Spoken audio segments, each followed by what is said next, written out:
This is a Federal News Network podcast. It's been a major policy initiative of the Biden administration to get more Americans and agencies utilizing electric vehicles.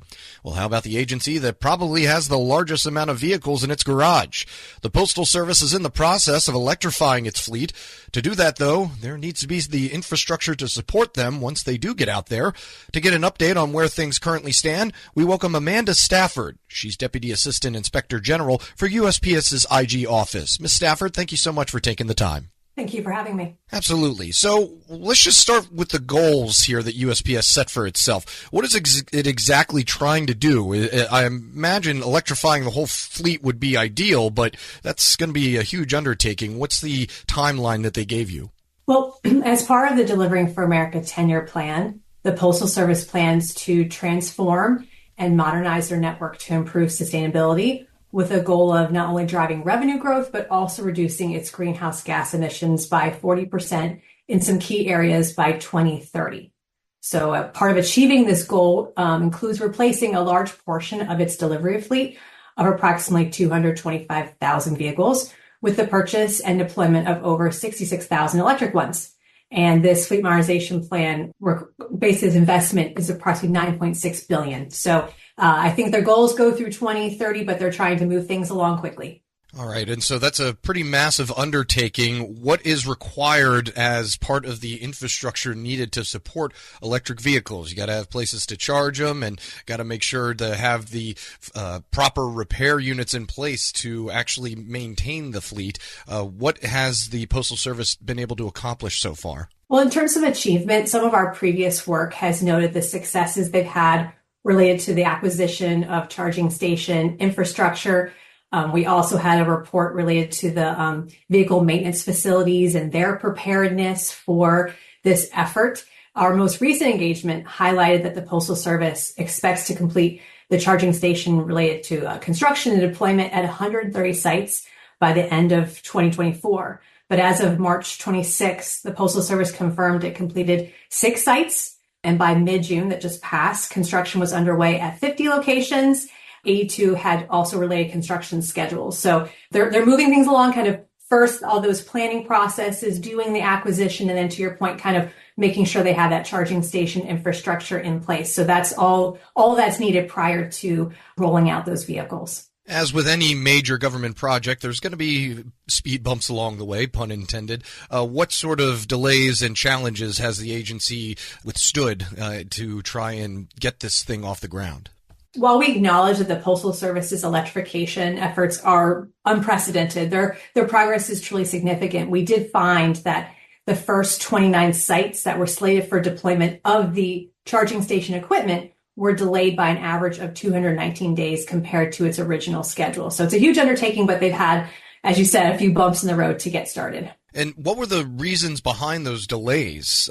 Was it a personnel issue, or were costs problems coming into play? Because this is probably a lot of moving parts, including a lot of moving dollars. Right. For the charging station construction delays, the Postal Service noted several challenges, such as weather, site-specific conditions like sinkholes, utility-specific regulations and coordinations. And while we recognize that a lot of those conditions truly were outside of its control, we found that the Postal Service did not establish realistic completion dates that should have factored in many of these foreseeable issues while planning schedules. So, for example, the construction in the Terre Haute SNDC, which is one of the facilities, it's located in Indiana, was originally supposed to be completed on December 28th. Well, construction was delayed due to foreseeable weather conditions. That area has predicted temperatures of 28 degrees or lower by the end of October, which makes construction difficult, and paving the parking lots where the charging stations are basically impossible. So really, additionally, the Postal Service did not really follow schedule management best practices entirely. They really to establish an informed baseline that reflected these conditions and constraints. And really their schedule was driven by, an extremely aggressive business objectives. And then lastly, they didn't use an overarching project management system that tracked real-time updates and the cause of delays. They acknowledged, though, that they need to replace that, spreadsheet that they were using, and they're in the process of not only acquiring, but deploying a project management system. We're speaking with Amanda Stafford. She's Deputy Assistant Inspector General with the U.S. Postal Service IG office. And so what can be done to help them better prepare and execute these vehicle deployment plans? I know you laid out some of the problems that they had as far as planning goes, but when they do incur these delays, what can be done to help speed things up a little bit? To set the vehicle deployment plans for success, it really is essential to get all that related charging infrastructure in place. So we had a few recommendations coming out of that specific audit. One, to really support the Postal Service preparedness. We, recommended they use best practices to inform a baseline schedule for the future sites. So yeah, we're learning as we go, but as we go forward, can we take those best practices forward? 2, replace their spreadsheet with a project management system, which has dynamic updates and centralizes all that information and has analytics. And as I mentioned, they're in the process of addressing that already. And then lastly, to adopt these best practices, we recommended that the Postal Service could explore obtaining outside consultative support. The money could be well spent to help them quickly evaluate lessons learned and pivot. So as early delays could really jeopardize the ability to use the vehicles, which and really achieve these aggressive business objectives. So that was our last recommendation in that space. Yeah, and I guess the one ray of hope here, I mean, it's not too dreary, but a hopeful observation would be that these are all very fixable problems. I mean, we've interviewed you all before, and there have been, insurmountable issues of, like you said, cost overruns and things like that. But it seems as if it's just more organization is needed. Yeah, I don't think these are insurmountable. Just as you said, the Postal Service is resilient, and I think they can pivot. They were very open and receptive to our recommendations and discussion. And they, during the course of the audit, recognized that they had opportunities. So I agree with you. I think that this is it's a bump in the road, and the deployment is ongoing. And so now they're in the place to quickly pivot. And the Postal Service also has a sort of different approach to this with these incentive programs to actually get this thing moving. How effective has that been, and are people actually utilizing it? Great question. So for the utility incentive program participation in our audit, we identified 13 programs that were currently available and 7 programs that had since expired. And these programs can really allow the Postal Service to save money along the way by partnering with different entities. So we found that they could potentially have achieved cost savings around $8 million approximately for the first 29 sites.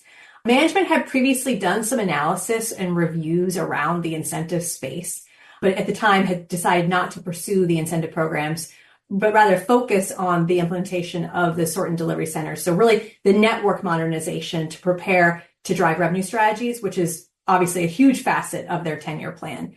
We cited some opportunities. I think the Postal Service is going to revisit this space. And I think, we do see that there could be a chance to drive cost savings, which is always an important thing to do. Yeah, and especially important for the Postal Service itself.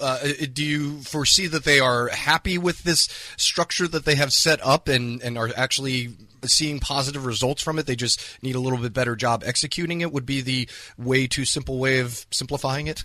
I would say that the Postal Service at this juncture, and during the beginning of the audit and through kind of the course, was planning not to pursue this avenue at that time.